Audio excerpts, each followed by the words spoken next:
Bonne journée. Si vous vous demandez si cela vaut la peine d'acheter une Chevrolet Orlando et quels problèmes vous pourriez rencontrer lors de son fonctionnement, alors vous êtes au bon endroit. Ainsi, les propriétaires de Chevrolet Orlando se plaignent rarement de problèmes de peinture et, surtout, de résistance à la corrosion.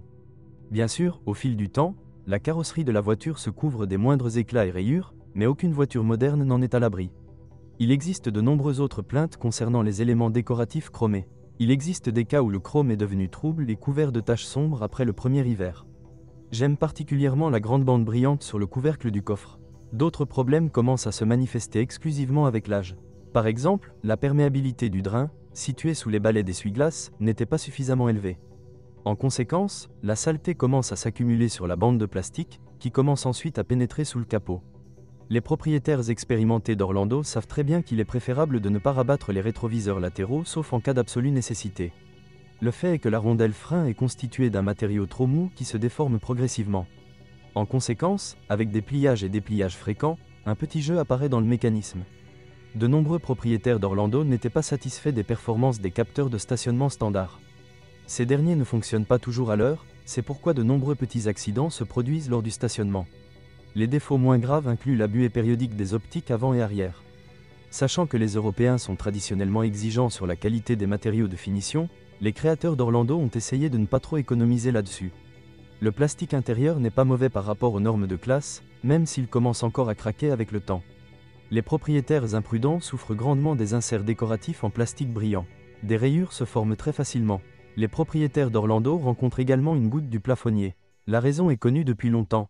Avec l'arrivée du froid, de la condensation se forme continuellement entre le plafond et le revêtement du toit, qui se transforme ensuite en humidité. Il existe également un moyen connu d'éliminer ce problème.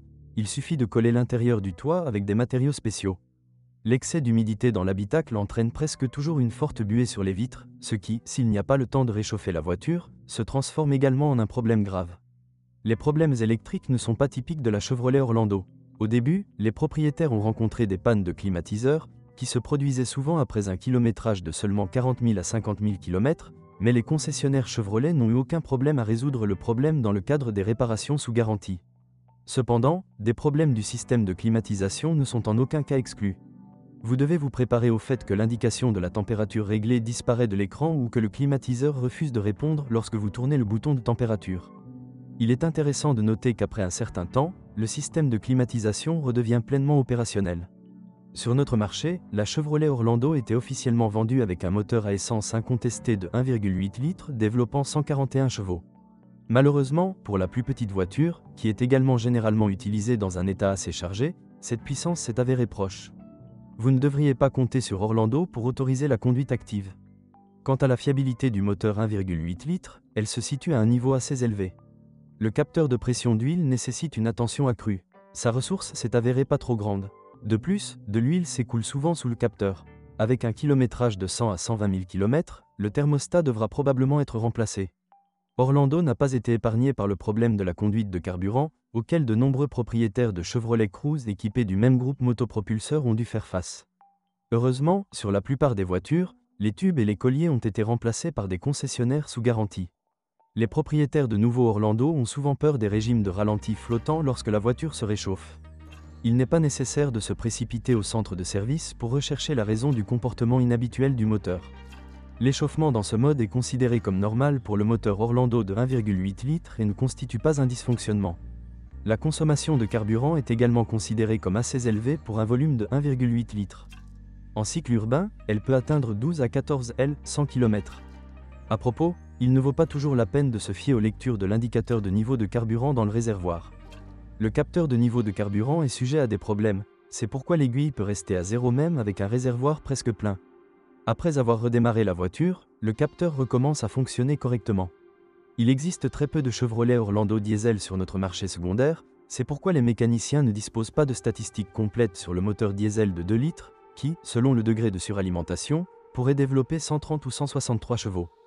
Cependant, il ne fait aucun doute que l'unité moderne se caractérise par la plupart des caractéristiques typiques du diesel. Les injecteurs, la pompe à carburant et la vanne EGR souffriront inévitablement d'un carburant diesel de mauvaise qualité. Dans nos conditions, il ne faut pas oublier que les unités diesel se réchauffent extrêmement lentement en hiver. Avec de courts trajets fréquents avec l'arrivée de l'hiver, vous devrez conduire dans une voiture froide. Étant donné que l'Orlando est souvent acheté par des membres de la famille, cela peut constituer une sérieuse contre-indication à l'achat de la version diesel. Les deux transmissions, une manuelle à 5 vitesses et une automatique à 6 vitesses, sont assez fiables. Parfois, les propriétaires se plaignent du fait que la transmission automatique passe trop durement de la première à la deuxième vitesse. Le flashage de l'unité de commande de transmission permet de résoudre ce problème pas si grave. Il est extrêmement rare que les tremblements soient provoqués par des problèmes plus graves. À savoir la nécessité de remplacer le corps de vanne. Sur les voitures équipées d'une transmission manuelle, la pédale d'embrayage peut parfois hésiter à revenir à sa position d'origine. Remplacer le ressort aide. Vers 80 000 à 100 000 km, le joint d'étanchéité de l'arbre de roue gauche peut commencer à fuir.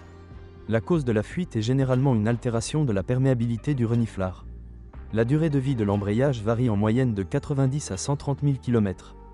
La suspension avant du Chevrolet Orlando utilise une conception McPherson et la suspension arrière est semi-indépendante. De nombreux propriétaires reprochent à la suspension de l'Orlando d'être trop rigide et de faire du bruit lors de la conduite sur des routes accidentées. Quant à la ressource en consommable, elle se situe à un niveau assez élevé. La seule exception désagréable concernait les bagues et les jambes de force stabilisatrices, qui ne peuvent supporter que 30 000 à 40 000 km. Les remplacements restants auront lieu entre 100 et 140 000 km. Durant cet intervalle, les roulements de roues et les rotules devront être remplacés. Il n'y a certainement pas lieu de s'inquiéter de la courte durée de vie des plaquettes de frein d'origine, seulement 20 000 à 30 000 km. Tous les Chevrolet Orlando d'occasion ont depuis longtemps dépassé cette étape. La Chevrolet Orlando est une option très intéressante pour ceux qui recherchent une voiture spacieuse à un prix abordable.